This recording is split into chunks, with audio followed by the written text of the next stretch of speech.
these are the top 10 Nike shoes that you can buy right now in 2025.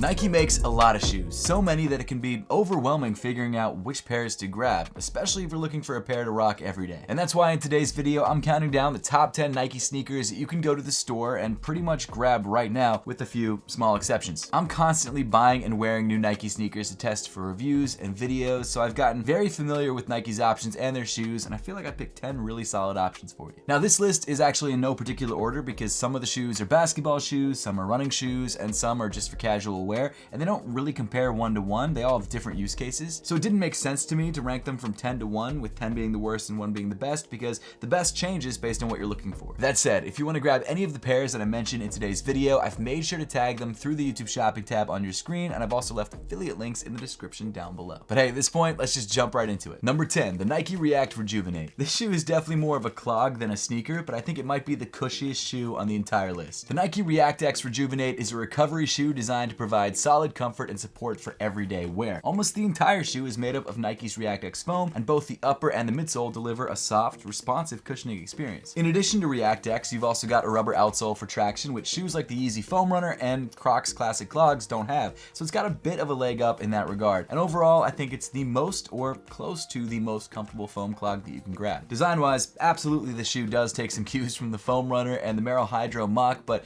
I don't think that's a bad thing, and I actually really like this sort of sleek, wavy aesthetic. Now this shoe does retail for $70, which is actually right in line with a lot of the other foam clogs out there, but unfortunately it's not the easiest shoe to find. In fact, most sizes in most colorways are sold out, but hopefully over the next couple months, pairs will become more widely available, but we'll just have to wait and see. Number 9, the Nike V5 Runner. Retro runners have exploded in popularity over the last few years, and I guess somewhat unsurprisingly, some of the most popular pairs are the lowest cost ones. For example, the Asics 1130s and the New Balance 740s. Also the New Balance 530s, come to think of it. But this year, Nike has entered the chat with a brand new low-cost retro runner style called the V5 Runner. A shoe that looks like it's right out of the 2000s, but it features some decent modern tech and an excellent $90 price point. The shoe comes with a mesh upper and synthetic overlays and is actually surprisingly comfortable. I also really dig the sort of modern 3D Nike swoosh on the side. Since this shoe is a newer model, there's only about 5 colorways available right now, but they're all pretty good. My favorite being this one, the metallic gold and silver colorway. I think if you're looking for a budget-friendly, everyday casual pair that fits in perfectly with that Y2K trend, this is a great option. Number 8, the Nike Foam Posit. Nike Foam Posits have been around for years. First releasing back in 1997, the Foam Posit is synonymous with basketball legend Penny Hardaway. The shoe was originally created as a performance basketball model with a molded foam upper that not only looks futuristic, but also molds to your feet the more time that you wear it, giving you a perfect one-to-one fit. Even today, like 28 years after its original release, the Foam Posit design still feels futuristic. Now, the popularity of foams has ebbed and flowed over the years, but in 2025, it feels like we're once again reaching a new peak for the shoe. Nike is bringing back tons of classic colorways and styles like the Coppers and the Galaxies, which has reignited interest in the model. Although this model definitely feels a little brick-like on foot, the air units in the midsole provide some decent cushion, and the foam on the upper really does mold to your feet. When it comes to pricing, it does vary by model and colorway, but generally you can find new pairs in store for around $240, which is the standard retail price. Now sure, you can play basketball in these, but in my opinion, there are better options available for less money right now, so I'd only pick up a pair if you're planning to wear it casually. Number 7, the Nike Vomero 18. The Vomero 18 is one of Nike's newest running models. In fact, this pair just released like 2 or 3 weeks ago. And not only is this a new sneaker for Nike, it also represents their changed up new Nike running sneaker lineup and structure. Last year, Nike announced that they're simplifying their running lineup by cutting it down to just 3 different silhouettes: the Pegasus, the Vomero, and the Structure. Each one of those lines is split into 3 sneakers, so you get 9 overall: the regular, the plus, and the premium. The Vomero line, according to Nike, is their max cushion line, with the Vomero 18 being their regular option. Now, Nike has already said that there will be a plus and a premium version of the shoe, which apparently will be softer underfoot than these, but until those come out, we have the Vomero 18s, and they're still very comfortable. When it comes to tech, the 18 comes with the combination of ZoomX foam and React X foam in the midsole. Unfortunately, there is less ZoomX than there is React. I think the ZoomX is just on this top layer of the shoe, and the rest is React. The reason I say it's unfortunate is because ZoomX is significantly softer than React, but with that being said, this is still an incredibly plush shoe underfoot. The midsole foam compresses really nicely underfoot, giving you a very plush and surprisingly responsive feel. I'd say that currently this is my favorite max cushion running sneaker that they make. They do have the Invincible Run 3s, which are a bit softer underfoot, but those are about to be replaced, so I'd say out of the new lineup, this is it for me. Until the Vomero 18 Pluses come out, launch will probably be softer.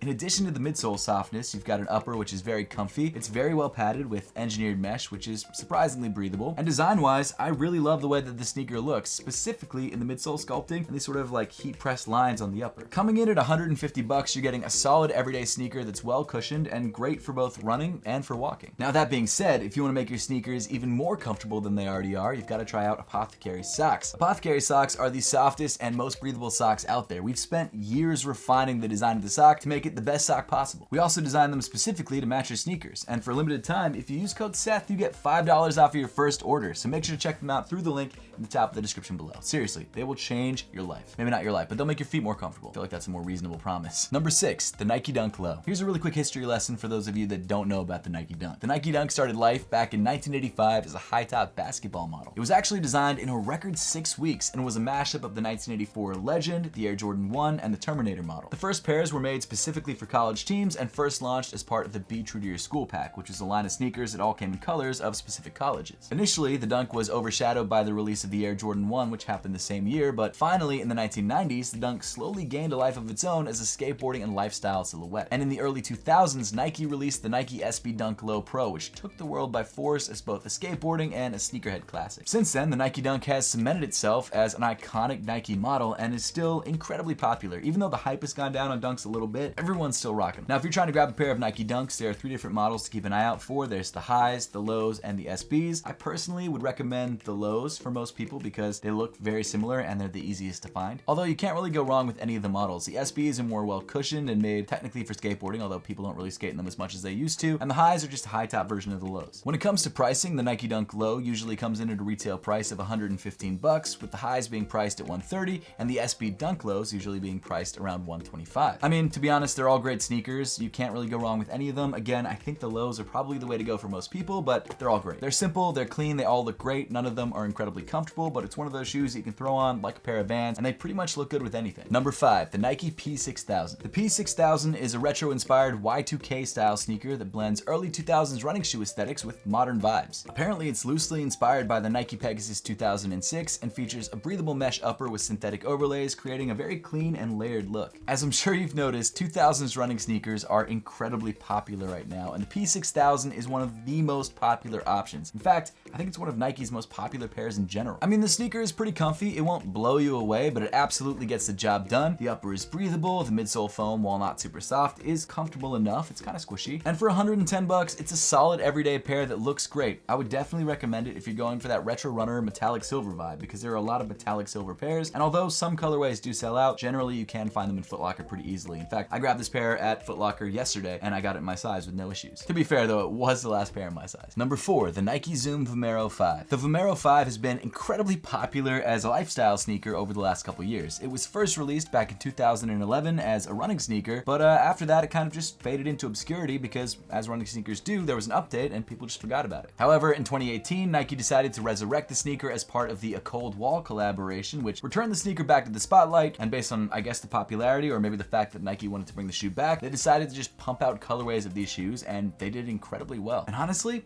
I get it. It's not only a great looking shoe, but it's also very comfortable for all day wear. The 5s feature a full-length Cushlon midsole with embedded Zoom Air, which makes them incredibly soft and bouncy underfoot. The mesh on the upper is pretty breathable, and the ankle area is really nicely padded, and so is the tongue. It's a very comfortable shoe. If you're looking to grab a pair of Vomero 5s, obviously you can grab them through the YouTube shopping tab on your screen, and the retail price is $160. However, because Nike's released so many pairs of these, they're very discounted. You can find pairs for like $80, $90, depending on the colorway, obviously. This colorway is a more limited colorway, so if you want to grab one, don't pay full price. You can find great colorways for cheaper, and I just think it's a great all-around sneaker that if you don't have, you definitely should check out. Number 3, the Nike Air Force 1 Low. I really don't need to say much about the Air Force 1 Low. It's one of the most iconic and popular shoes of all time. Designed by Bruce Kilgore and initially released as a high-top basketball sneaker back in 1982, it became an instant hit. Even though the cushioning tech on this sneaker is 40 plus years old, it's still very comfortable by today's standards, obviously because of the air unit in the midsole. The Nike Dunk, although being designed around the same time, didn't feature air, and and the air unit paired with a really well padded upper makes the shoe much more comfortable on foot. Now, comfort-wise, it's nothing crazy, but it does get the job done. But getting back into popularity, the Nike Air Force 1 Low, or the AF1 Low, is by far and away Nike's best-selling shoe of all time, and there's really no surprise as to why. The shoe is an iconic masterpiece that's found its way into almost every kind of media, whether it's music or video or film. It's also found in pretty much everyone's sneakers rotation. I'm sure you've owned at least one pair of these shoes in your life if you're watching this video. Maybe you haven't, but maybe you should. Maybe you should grab a pair. Currently, Air Force 1 Lows retail for $115, which is more than they used to like 3 or 4 years ago, but as inflation goes up, so do the price of sneakers, and so the Air Force 1 Low, unfortunately, is now baseline $115. But even for that price, I still think it's worth it. It's a staple, the quality is fine for what you're getting, same thing with the cushion, and it's one of those shoes that you can literally throw on with anything and it looks amazing. Number 2, the Nike Kobe 6 Protor. Kobe Bryant was one of the best basketball players of all time, and his legacy continues to this day through his iconic sneakers. Now, I know I'm really only talking about the Kobe 6 on this list, but really any pair of Kobe Protros are still very solid options. In fact, the Kobe 8 is pretty widely available in stores, so if that's a pair of Kobe's you want to grab, I'd recommend it. The Kobe 6 Protro specifically, though, is the most popular for both casual and on-court performance. In fact, I saw a stat of NBA players the other day that said apparently the Kobe 6 is the most worn sneaker by the NBA right now. Now, if you're not familiar with the word Protro and you're wondering, like, why does he keep saying Protro? What does that even mean? It's essentially the words performance and retro mashed together. It was actually a term coined by Kobe and Nike for his retro releases. Kobe wanted all of his Kobe sneakers to be able to compete with modern basketball shoes when they released, even if they were older models. For example, the Kobe 6 first released back in 2011, and at the time, it was a top-of-the-line basketball shoe. But since then, newer pairs feature newer tech and new materials, and the original Kobe 6 just doesn't stack up as well as it used to. So the Kobe 6 Protro, which has been releasing a lot recently, looks just like the original Kobe's from 2011, but it features newer tech, newer foams, and upgrades to make them a modern basketball sneaker. Not only do the Kobe 6 Protros perform well on court, but they also look great. Nike's been releasing both classic colorways and new colorways like the All-Star 2.0s that released earlier this year, and they're honestly all fire. Unfortunately, because of this, pairs sell out very quickly, but it's not impossible to find pairs in store or for close to retail in certain colorways. The Kobe 6 Protro is probably my favorite basketball sneaker at the moment, and I also love rocking it casually. If you can grab a pair for retail, which is $190, it's definitely worth it. It won't be easy, but it's doable, and if you want to grab a pair for resale, I've made sure to link them right here. Number 1, the Nike Pegasus Premium. The Pegasus Premium is exactly what it sounds like, a premium version of their everyday running sneaker, the Pegasus 41. Now, unlike the regular Pegasus, the Premium does come with a very unique layered 3-cushion technology setup. Now, going through all of these cushions, the top layer is Zoom X, which is Nike's softest race day foam. The middle layer is a full-length Air Zoom unit, which provides a lot of bounce and responsiveness. And the bottom layer, or at least most of the bottom layer, is React X, which isn't as soft as Zoom X, but still feels great underfoot and does provide some nice cushion specifically around the heel area. While this probably isn't the overall softest shoe on the list, it's very comfortable and gives you a very soft and bouncy ride. The upper also comes with this very lightweight engineered mesh, which feels great and is very breathable. The upper paired with the midsole makes a shoe that I throw on literally all the time, whether it's going for a light run or running errands. The Pegasus Premium has become my go-to, as you can see from all the dirt on the shoe. Now, unfortunately, all of this goodness that's packed into this shoe does come at a price.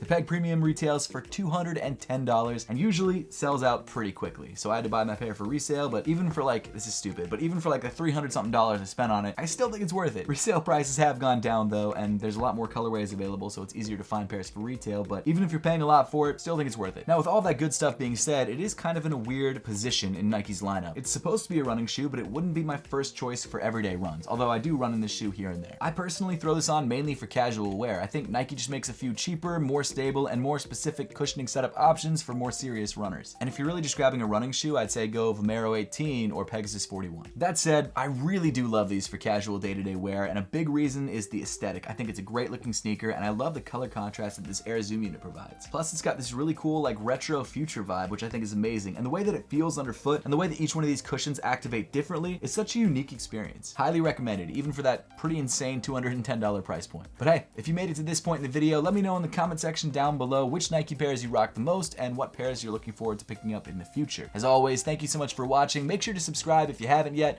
and I'll see you all in the next one.